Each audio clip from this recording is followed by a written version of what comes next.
ജോബിൻ്റെ പുസ്തകം. ഉസ് ദേശത്ത് ജോബ് എന്നൊരാൾ ഉണ്ടായിരുന്നു. തിന്മയിൽ നിന്നകന്ന് ദൈവഭക്തനായി ജീവിച്ച അവൻ നിഷ്കളങ്കനും നീതിനിഷ്ഠനുമായിരുന്നു. അവന് 7 പുത്രന്മാരും 3 പുത്രിമാരും ഉണ്ടായിരുന്നു. പൗരസ്ത്യ ദേശത്തെ ഏറ്റവും വലിയ സമ്പന്നനായിരുന്ന അവന് 7000 ആടുകളും 3000 ഒട്ടകങ്ങളും 500 ജോടി കാളകളും 500 പെൺകഴുതകളും എണ്ണമറ്റ ദാസന്മാരും ഉണ്ടായിരുന്നു. അവൻ്റെ പുത്രന്മാർ തവണ വച്ച് നിശ്ചിത ദിവസങ്ങളിൽ തങ്ങളുടെ വീടുകളിൽ വിരുന്ന് സത്കാരങ്ങൾ നടത്തുകയും തങ്ങളുടെ 3 സഹോദരിമാരെയും അതിനെ ക്ഷണിച്ചു വരുത്തുകയും ചെയ്യുക പതിവായിരുന്നു. സൽക്കാര ദിനങ്ങൾ കഴിയുമ്പോൾ പുത്രന്മാർ പാപം ചെയ്ത് ദൈവത്തിൻ്റെ അപ്രീതിക്ക് പാത്രമായിട്ടുണ്ടാവാം എന്ന് വിചാരിച്ച് ജോബ് അവരെ വിളിച്ചു വരുത്തി ശുദ്ധീകരിക്കുകയും അതിരാവിലെ എഴുന്നേറ്റ് ഓരോ പുത്രനു വേണ്ടി ദഹനബലി അർപ്പിക്കുകയും ചെയ്യുമായിരുന്നു. ഒരു ദിവസം ദൈവപുത്രന്മാർ കർത്താവിൻ്റെ സന്നിധിയിൽ വന്നു ചേർന്നു. സാത്താനും അവരോടുകൂടെ വന്നു. കർത്താവ് സാത്താനോട്, നീ എവിടെ നിന്ന് വരുന്നു എന്ന് ചോദിച്ചു. ഞാൻ ഭൂമിയിലാകെ ചുറ്റി സഞ്ചരിച്ചിട്ട് വരികയാണ് എന്നവൻ മറുപടി പറഞ്ഞു. കർത്താവ് വീണ്ടും അവനോട് ചോദിച്ചു, എൻ്റെ ദാസനായ ജോബിനെ നീ ശ്രദ്ധിച്ചോ? അവനെപ്പോലെ സത്യസന്ധനും നിഷ്കളങ്കനും ദൈവത്തെ ഭയപ്പെടുന്നവനും തിന്മയിൽ നിന്ന് അകന്നു ജീവിക്കുന്നവനുമായി ഭൂമുഖത്ത് ആരെങ്കിലുമുണ്ടോ? സാത്താൻ ചോദിച്ചു, ജോബ് ദൈവത്തെ ഭയപ്പെടുന്നത് വെറുതെയാണോ? അങ്ങ് അവനും അവൻ്റെ ഭവനത്തിനും സമ്പത്തിനും ചുറ്റും വേലികെട്ടി സുരക്ഷിതത്വം നൽകി. അവൻ്റെ പ്രവർത്തികളെ അനുഗ്രഹിച്ചു. അവൻ്റെ സമ്പത്ത് വർദ്ധിപ്പിക്കുകയും ചെയ്തു. അവൻ്റെ സമ്പത്തിന്മേൽ കൈവച്ചാൽ അവൻ അങ്ങയെ ദുഷിക്കുന്നത് കാണാം. കർത്താവ് സാത്താനോട് പറഞ്ഞു, അവനുള്ള സകലത്തിന്മേലും ഞാൻ നിനക്ക് അധികാരം നൽകുന്നു. എന്നാൽ അവനെ മാത്രം ഉപദ്രവിക്കരുത്. അത് കേട്ട് സാത്താൻ കർത്താവിൻ്റെ സന്നിധിയിൽ നിന്ന് പോയി. ഒരു ദിവസം ജോബിൻ്റെ മക്കൾ തങ്ങളുടെ മൂത്ത സഹോദരൻ്റെ വീട്ടിൽ വിരുന്നിന് സമ്മേളിച്ചിരിക്കുകയായിരുന്നു. അപ്പോൾ ഒരു ഭൃത്യൻ ജോബിൻ്റെ അടുക്കൽ വന്ന് പറഞ്ഞു, ഞങ്ങൾ കാളകളെ പൂട്ടുകയായിരുന്നു. കഴുതകൾ സമീപത്ത് തന്നെ മേഞ്ഞുകൊണ്ടിരുന്നു. പെട്ടെന്ന് ശേബക്കാർ വന്ന് വേലക്കാരെ വാളിനിരയാക്കി അവയെ അപഹരിച്ചുകൊണ്ടുപോയി. ഞാൻ മാത്രമേ അങ്ങയുടെ വിവരം പറയാൻ രക്ഷപ്പെട്ടുള്ളൂ. അവൻ പറഞ്ഞു തീരുന്നതിന് മുൻപ് മറ്റൊരുവൻ വന്ന് പറഞ്ഞു, ദൈവത്തിൻ്റെ അഗ്നി ആകാശത്തിൽ നിന്നിറങ്ങി ആടുകളെയും ദാസന്മാരെയും ദഹിപ്പിച്ചു കളഞ്ഞു. വിവരം അങ്ങയോട് പറയാൻ ഞാൻ മാത്രം അവശേഷിച്ചു. അവൻ പറഞ്ഞു തീരുന്നതിന് മുൻപ് മറ്റൊരുവൻ വന്ന് അറിയിച്ചു, കൽദായർ 3 കൂട്ടമായി വന്ന് വേലക്കാരെ ആക്രമിച്ചു കൊന്നിട്ട് ഒട്ടകങ്ങളെ പിടിച്ചുകൊണ്ടുപോയി. ഇതറിയിക്കാൻ ഞാൻ മാത്രം അവശേഷിച്ചു. അവൻ പറഞ്ഞുകൊണ്ടിരിക്കുമ്പോൾ തന്നെ മറ്റൊരുവൻ കടന്നു വന്ന് പറഞ്ഞു, നിന്റെ പുത്രന്മാരും പുത്രിമാരും തങ്ങളുടെ ജ്യേഷ്ഠ സഹോദരൻ്റെ വീട്ടിൽ സൽക്കാരത്തിൽ മുഴുകിയിരിക്കുകയായിരുന്നു. പെട്ടെന്ന് മരുഭൂമിയിൽ നിന്ന് വീശിയ കൊടുങ്കാറ്റ് വീടിൻ്റെ 4 മൂലയ്ക്കും അടിച്ചു. അത് തകർന്നു വീണ് അവർ മരിച്ചുപോയി. ഈ വാർത്ത അറിയിക്കാൻ ഞാൻ മാത്രം അവശേഷിച്ചു. ജോബ് എഴുന്നേറ്റ് അങ്കി വലിച്ചു കീറി ശിരസ്സ് മുണ്ഡനം ചെയ്തു. സാഷ്ടാംഗം വീണ് നമസ്കരിച്ചു. അവൻ പറഞ്ഞു, അമ്മയുടെ ഉദരത്തിൽ നിന്ന് നഗ്നനായി ഞാൻ വന്നു. നഗ്നനായി തന്നെ ഞാൻ പിൻവാങ്ങും. കർത്താവ് തന്നു, കർത്താവ് എടുത്തു, കർത്താവിൻ്റെ നാമം മഹത്വപ്പെടട്ടെ. ഇതുകൊണ്ടൊന്നും ജോബ് പാപം ചെയ്യുകയോ ദൈവത്തെ പഴിക്കുകയോ ചെയ്തില്ല. അധ്യായം 2. ദേവപുത്രന്മാർ വീണ്ടും ഒരു ദിവസം കർത്തൃസന്നിധിയിൽ ചെന്നു. സാത്താനും അവരോടൊപ്പം എത്തി. കർത്താവ് സാത്താനോട് ചോദിച്ചു, നീ എവിടെ നിന്ന് വരുന്നു? ഞാൻ ഭൂമിയിലാകെ ചുറ്റി സഞ്ചരിച്ചിട്ട് വരികയാണ്, അവൻ പറഞ്ഞു. കർത്താവ് അവനോട് വീണ്ടും ചോദിച്ചു, എൻ്റെ ദാസനായ ജോബിനെ നീ ശ്രദ്ധിച്ചോ? അവനെപ്പോലെ നിഷ്കളങ്കനും നീതിനിഷ്ഠനും തിന്മയിൽ നിന്ന് അകന്നു ജീവിക്കുന്നവനുമായി മറ്റാരെങ്കിലും ഭൂമുഖത്തുണ്ടോ? അകാരണമായി അവനെ നശിപ്പിക്കാൻ നീ എന്നെ സമ്മതിപ്പിച്ചെങ്കിലും അവൻ്റെ വിശ്വസ്തത അചഞ്ചലമായി നിൽക്കുന്നു. സാത്താൻ പറഞ്ഞു, ചർമ്മത്തിന് പകരം ചർമ്മം. ജീവന് വേണ്ടി തനിക്കുള്ളതെന്തും മനുഷ്യൻ ഉപേക്ഷിക്കും. അങ്ങ് അവൻ്റെ അസ്ഥിയിലും മാംസത്തിലും കൈവയ്ക്കുക, അപ്പോൾ അവൻ അങ്ങയെ ദുഷിക്കും. ഇതാ അവനെ നിനക്ക് വിട്ടുതരുന്നു. അവൻ്റെ ജീവനിൽ മാത്രം കൈവയ്ക്കരുത്, കർത്താവ് സാത്താനോട് പറഞ്ഞു.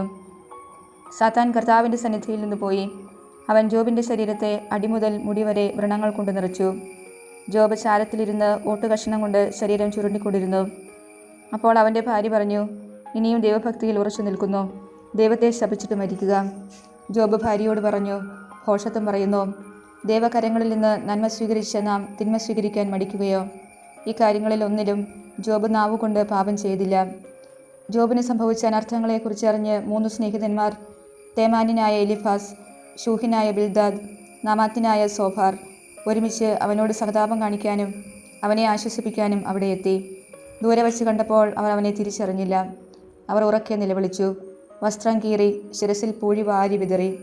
അവൻ്റെ പീഡകൾ അതികഠിനമെന്ന് കണ്ട് ഒരക്ഷരം സംസാരിക്കാനാവാതെ 7 രാവും പകലും അവർ അവനോടൊപ്പം നിലത്തിരുന്നു. അധ്യായം 3. അതിനുശേഷം ജോബ് സംസാരിച്ചു. ജനിച്ച ദിവസത്തെ ശപിച്ചുകൊണ്ട് അവൻ പറഞ്ഞു, ഞാൻ ജനിച്ച ദിവസം ശപിക്കപ്പെടട്ടെ. ഒരാൺകുട്ടി രൂപം കൊണ്ടിരിക്കുന്നു എന്ന് പറഞ്ഞ രാത്രി ശപിക്കപ്പെടട്ടെ. ആ ദിവസം അന്ധകാരാവൃതമാകട്ടെ. ആ ദിനത്തെ ദൈവം വിസ്മരിക്കട്ടെ. അതിൻ്റെ മേൽ പ്രകാശം ചൊരിയാതിരിക്കട്ടെ. അന്ധകാരം സാന്ദ്രതമസ്സു തന്നെ അതിനെ ഗ്രസിക്കട്ടെ. കാർമേഘം അതിനെ ആവരണം ചെയ്യട്ടെ. അന്ധകാരം കൊണ്ട് അത് ഭീകരമായി തീരട്ടെ. ആ രാത്രി കട്ടിപിടിച്ച ഇരുട്ടുകൊണ്ട് നിറയട്ടെ. ആണ്ടുവട്ടത്തിലെ മാസങ്ങളുടെയും ദിവസങ്ങളുടെയും ഗണത്തിൽ അത് ഉൾപ്പെടാതെ പോകട്ടെ. ആ രാത്രി ശൂന്യമായി പോകട്ടെ. അതിൽ നിന്ന് ആനന്ദാരവം ഉയരാതിരിക്കട്ടെ. ലവ്യാധനെ ഇളക്കിവിടാൻ കഴിവുള്ളവർ അതിനെ ശപിക്കട്ടെ. അതിൻ്റെ പ്രഭാത നക്ഷത്രങ്ങൾ ഇരുണ്ടു പോകട്ടെ.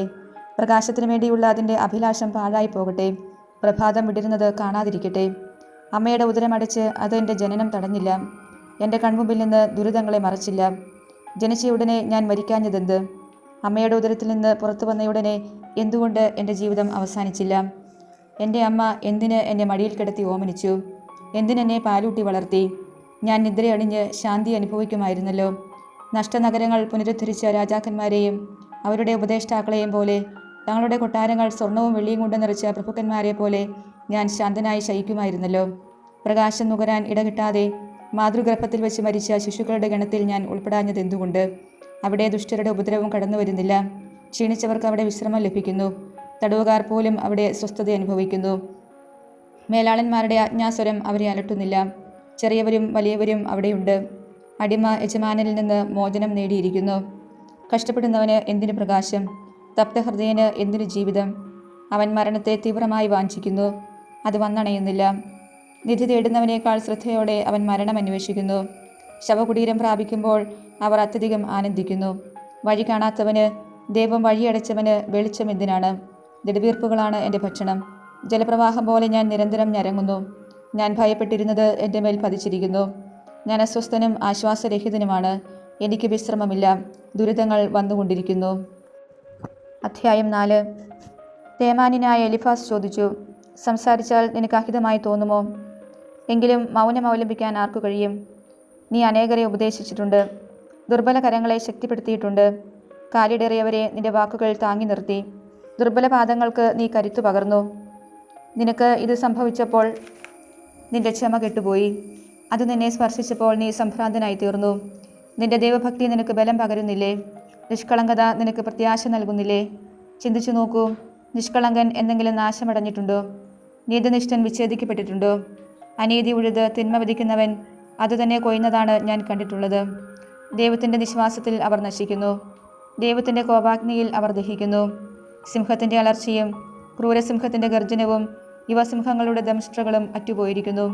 ശക്തനായ സിംഹം ഇരകിട്ടാതെ നശിക്കുന്നു. സിംഹിയുടെ കുട്ടികൾ ചിതറിക്കപ്പെടുന്നു. ഒരു രഹസ്യവചനം ഞാൻ ശ്രവിച്ചു. അതിൻ്റെ നിമന്ത്രണം എൻ്റെ കാതിൽ പതിച്ചു. മനുഷ്യർ ഗാഠനിദ്രയിൽ അമരുന്ന നേരത്ത് ഈ നിശാദർശനങ്ങൾ ഉണർത്തുന്ന ചിന്ത എന്നിൽ ഭീതിയും ഞെടുക്കവും ഉളവാക്കി. എൻ്റെ അസ്ഥികൾ പ്രകമ്പനം കൊണ്ടു. ഒരാത്മാവ് എൻ്റെ മുഖം ഉരുമിക്കടന്നുപോയി. ഞാൻ രോമാഞ്ചം കൊണ്ടു. അത് നിശ്ചലമായി നിന്നെങ്കിലും അതിൻ്റെ രൂപം എനിക്ക് അവ്യക്തമായിരുന്നു. എൻ്റെ കൺമുമ്പിൽ ഒരു രൂപം ഞാൻ ദർശിച്ചു. നിശബ്ദതയിൽ ഒരു സ്വരം ഞാൻ ശ്രവിച്ചു. ദൈവദൃഷ്ടിയിൽ മർത്യന് നീതിമാനാകാൻ കഴിയുമോ? സൃഷ്ടാവിൻ്റെ മുമ്പിൽ മനുഷ്യന് നിഷ്കളങ്കനാകാൻ സാധിക്കുമോ? തൻ്റെ ദാസരിലും അവിടത്തേക്ക് വിശ്വാസമില്ല. തൻ്റെ ദൂതരിൽ പോലും അവിടുന്ന് കുറ്റം കാണുന്നു. എങ്കിൽ പൊടിയിൽ നിന്ന് രൂപം കൊണ്ട് മൺപുരകളിൽ വസിച്ച് ചിതൽ പോലെ ചതച്ചരയ്ക്കപ്പെടുന്നവരിൽ എത്രയധികമായിരിക്കും കുറ്റം കാണുക? ഉഷസ്സിനും സായംസന്ധിക്കും മധ്യേ അവർ നശിപ്പിക്കപ്പെടുന്നു. അവർ എന്നേക്കുമായി നശിക്കുന്നു. ആരും ഗണ്യമാക്കുന്നില്ല. ജീവതന്തു മുറിക്കപ്പെടുമ്പോൾ അവർ മരിക്കുന്നു. അപ്പോഴും അവർ വിവേകികളല്ല. അധ്യായം 5. വിളിച്ചു നോക്കൂ. ആരെങ്കിലും നിനക്കുത്തരം നൽകുമോ?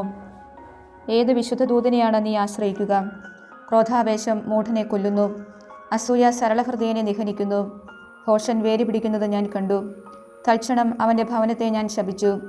അവൻ്റെ മക്കൾ അഭയസ്ഥാനത്തു നിന്ന് അകലെയാണ്. കവാടത്തിങ്കൽ വച്ച് തന്നെ അവർ തകർക്കപ്പെടുന്നു. അവരെ രക്ഷിക്കാൻ ആരുമില്ല. അവൻ്റെ വിളവ് വിശക്കുന്നവൻ തിന്നുകളയുന്നു. മുള്ളുകളിൽ നിന്ന് പോലും അവനത് പറിച്ചെടുക്കുന്നു. ദാഹാർത്തർ അവൻ്റെ സമ്പത്തിനു വേണ്ടി ഉഴറുന്നു. അനർത്ഥങ്ങൾ ഉത്ഭവിക്കുന്നത് പൊടിയിൽ നിന്നല്ല. കഷ്ടത മുളയ്ക്കുന്നത് നിലത്തു നിന്നുമല്ല. അഗ്നിസ്ഫുലിംഗങ്ങൾ മുകളിലേക്ക് പറക്കുന്നത് പോലെ മനുഷ്യൻ കഷ്ടതയിലേക്ക് പിറന്നു വീഴുന്നു.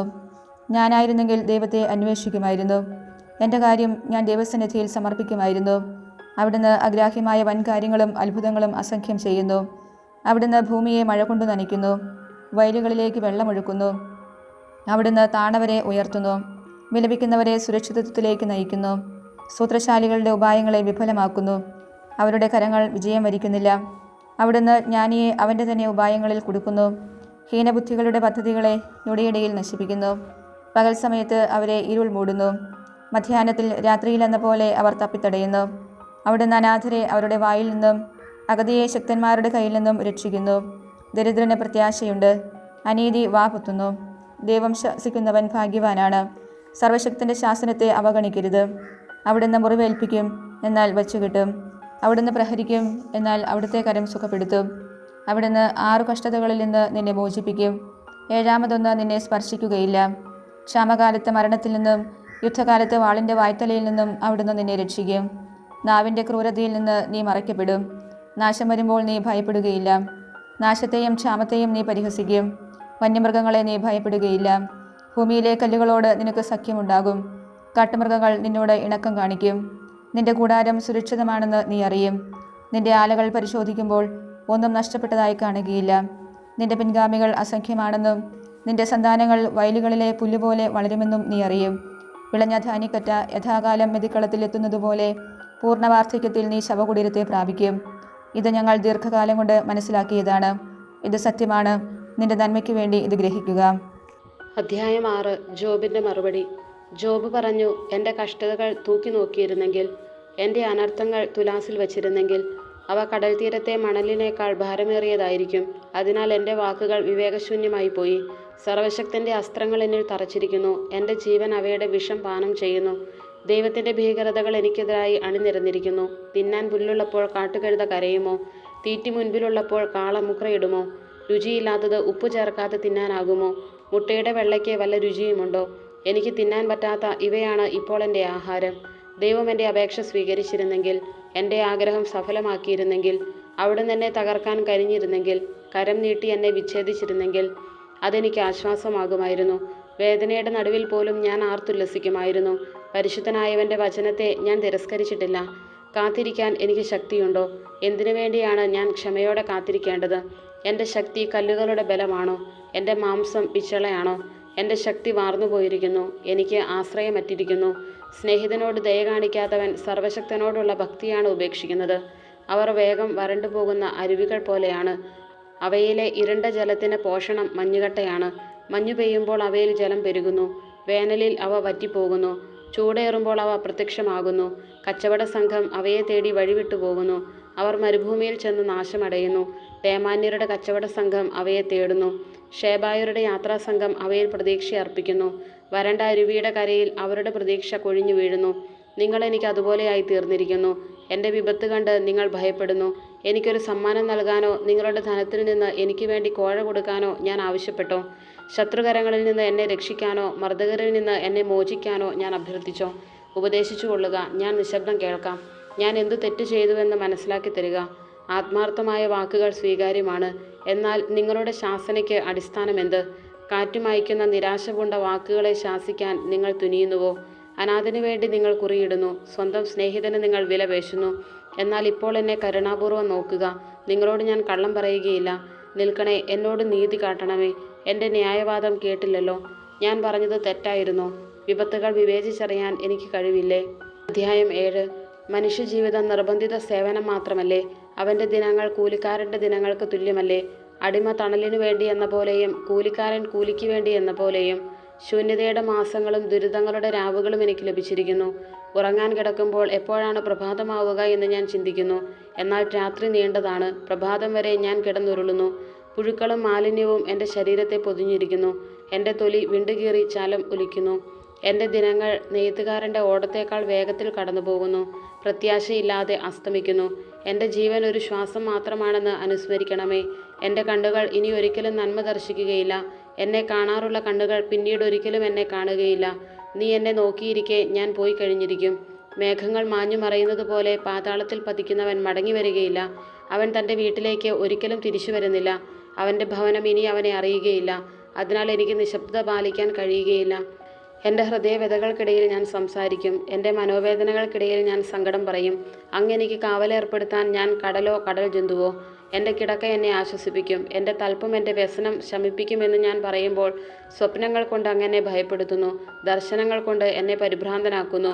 അസ്ഥിപഞ്ജരമാകുന്നതിനേക്കാൾ കഴുത്ത് ഞെരിച്ചുള്ള മരണമാണ് ഞാൻ ഇഷ്ടപ്പെടുന്നത്. ഞാൻ ആശയറ്റവനാണ്. ഞാൻ എന്നേക്കും ജീവിച്ചിരിക്കുകയില്ല. എന്നെ ഏകനായി വിടുക. എൻ്റെ ജീവിതം ഒരു ശ്വാസം മാത്രമാണ്. അങ്ങ് മനുഷ്യനെ ഇത്ര കാര്യമാക്കാനും അവൻ്റെ പ്രവൃത്തികൾ ഉറ്റുനോക്കാനും ഓരോ പ്രഭാതത്തിലും അവനെ പരിശോധിക്കാനും ഓരോ നിമിഷവും അവനെ പരീക്ഷിക്കാനും അവൻ ആരാണ്? ഉമിനീരിറക്കാൻ പോലും ഇടതരാതെ എത്രനാൾ അങ്ങനെ നോക്കിയിരിക്കും? മനുഷ്യനെ ഉറ്റുനോക്കിയിരിക്കുന്നവനെ, ഞാൻ പാപം ചെയ്താൽ തന്നെ അങ്ങേക്കതിനെന്താണ്? അങ്ങ് എന്തുകൊണ്ട് എന്നെ ഉന്നം വച്ചിരിക്കുന്നു? എന്തുകൊണ്ടാണ് ഞാൻ അങ്ങേക്കൊരു ഭാരമായി തീർന്നത്? എൻ്റെ പാപങ്ങൾ അങ്ങേക്ക് ക്ഷമിച്ചുകൂടെ? എൻ്റെ തെറ്റുകൾ പുറത്തുകൂടെ? ഞാനിപ്പോൾ പൊടിയിൽ ചേരും. അങ്ങെന്നെ അന്വേഷിക്കും, എന്നാൽ ഞാൻ ഉണ്ടായിരിക്കുകയില്ല.